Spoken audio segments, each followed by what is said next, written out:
నా స్వగ్రామం నుండి తాడిపత్రిలో నా వ్యక్తిగత పని మీద కూడా తాడిపత్రి వెళ్ళటానికి బయలుదేరగానే పోలీసులు కొండాపురం దగ్గరకు వచ్చి అక్కడ నన్ను పోనీకుండా అడ్డుపడడం జరిగింది. అడ్డుపడడంలో నేను చాలాసేపు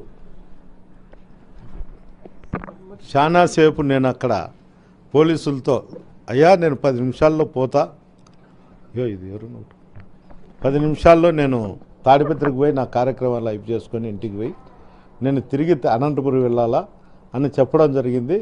అంతలేకే ఎస్పీ గారు మా డిఎస్పీకి ఫోన్ చేసి నాతో మాట్లాడడం జరిగింది. ఎస్పీ గారిని అడిగితే ఎంతసేపు ఉంటారని అడిగారు. 10-15 నిమిషాలు ఉంటాయంటే అయితే వెళ్ళండి అన్నారు.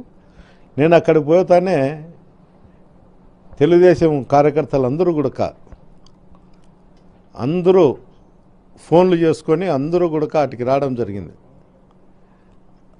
అక్కడికి వచ్చిన తర్వాత మురళీ ప్రసాద్ రెడ్డి అని నేను వచ్చినా అని నన్ను చూడనీకి వచ్చాడు.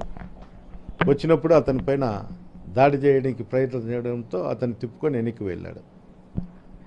దీనికి అందరికీ కారణం ఏమంటే నేను తాడిపత్రికి వెళ్ళకూడదు అనే ఒక ఆలోచనతోనే ఈ సంఘటన జరిగింది.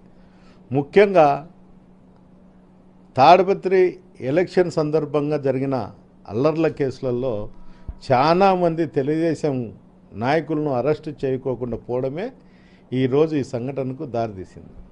అంతేకాదు మటక, గ్యామ్లింగు, బంగాకు రాయలసీమ జిల్లాలలో తాడిపత్రి ప్రసిద్ధి చెందింది. ఈరోజు అసాంఘిక కార్యక్రమాలు జరుగుతానుకొనే ఆ వ్యవస్థ అంతా నడిపే వాళ్ళంతా వాళ్ళ దగ్గరున్న పిల్లోళ్ళందరినీ కూడా జేసీ ఇంటి దగ్గరికి జమ చేసి వాళ్ళు మా దగ్గరకు వచ్చేటువంటి కార్యకర్తలు కానీ లీడర్ల మీద కానీ దాడి చేయడం జరుగుతుంది. ఈ సంఘటన ఈ ప్రభుత్వం వచ్చిన తర్వాత అసాంఘిక కార్యక్రమాలు పెచ్చు పెరిగినాయి. పెద్దారెడ్డి అనే ఒక వ్యక్తి ఇక్కడ ఉంటే మాకు ఎప్పుడైనా కానీ రాజకీయంగా ఇబ్బందికరంగా ఉంటుందనే ఒక ఆలోచనతోనే ఈ దాడి ప్రయత్నం చేసినారు. గతంలో కూడా 2006లో కూడా మా సోదరుడు తాడిపత్రిలో కంటెస్ట్ చేసినప్పుడు కూడా అప్పుడు 7,000-8,000తో ఓడిపోవడం జరిగింది ఆరోగ్య కారణాల వల్ల. ఎప్పుడైనా ఈ కుటుంబం రాజకీయంతో ఉంటుందనే మా అన్నను దారుణంగా హత్య చేయడం కూడా జరిగింది. దాంట్లో జేసీ కుటుంబీకులు ముద్దాయిలు కూడా.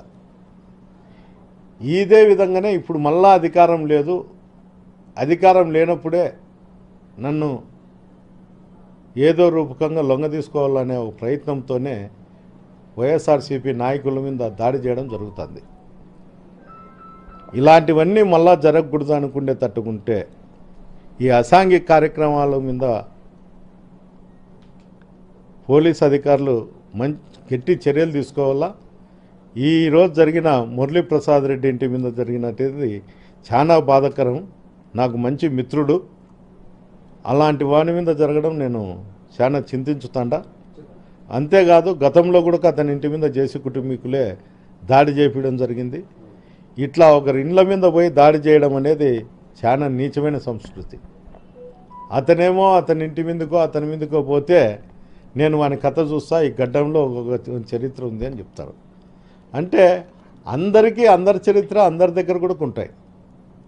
ప్రభాకర్ రెడ్డి గారు నీకు ఆరోగ్యం బాగాలేదు, రెస్ట్ తీసుకో తప్ప నన్ను తాడిపత్రికి పోకోకుండా చేయడానికి ఈ చిన్న గలాటలు చేస్తే పోలీస్ అధికారులు అరికడతారనే ఆలోచన నేను మనసులోంటి తప్పుకో.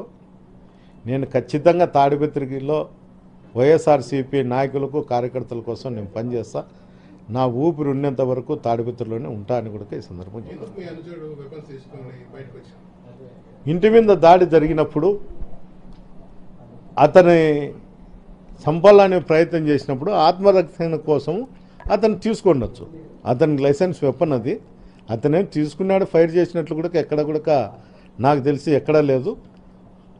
తీసుకున్నాడు కాబట్టి అతను ఈరోజు బతికున్నాడు అనేది నేను చెప్పగలుగుతా. ఏదేమైనా మురళీ ప్రసాద్ రెడ్డి కోసము మా కాన్షియన్స్లో ఉండేటువంటి వైఎస్ఆర్సీపీ నాయకులు కూడా తోడుంటాడని కూడా ఈ సందర్భంగా తెలియదు. మళ్ళీ వెళ్తా, నేను ఎస్పీ గారిని అడుగుతా, ఎస్పీ గారు పర్మిషన్ తీసుకొని నేను మళ్ళీ కూడా తాడిపత్రికి వెళ్తా.